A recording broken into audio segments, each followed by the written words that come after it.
সে যতই আমল করুক সে জান্নাতে প্রবেশ করতে পারবে না। আমার নামাজ গেল কোথায়, আমার হজ গেল কোথায়, আমার যাকাত গেল কোথায়? সুতরাং বাহ্যিক আমলের সাথে সাথে, জাহিরি আমলের সাথে সাথে বাতিনি আমলও আমাকে শিখতে হবে। অহংকার এটা দেখা যায় কলবের সাথে সম্পর্ক। আরেক হাদিসের মধ্যে আছে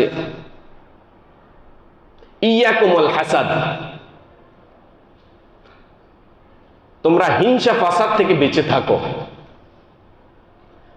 হিংসা ফাসাদ এটাও বাতিনি। ইয়াকুমুল আসাদ ফা ইন্নাল জাসাদা ইয়াকুলুল হাসানাত কামা তাকুলুন নারুল হাতাব। রাসূল সাল্লাল্লাহু আলাইহি সাল্লাম বলেন, তোমরা হিংসা বিদ্বেষ থেকে বেঁচে থাকো। তার কারণ হলো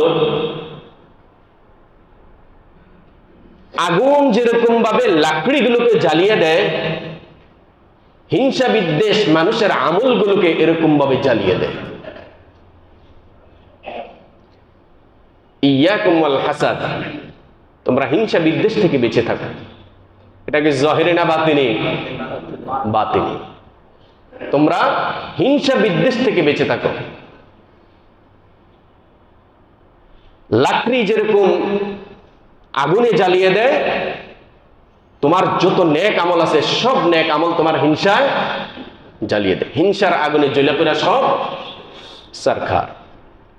আমার হিংসাটা কেমনে যাবে? আমার নিয়তটা কিভাবে পরিশুদ্ধ হবে?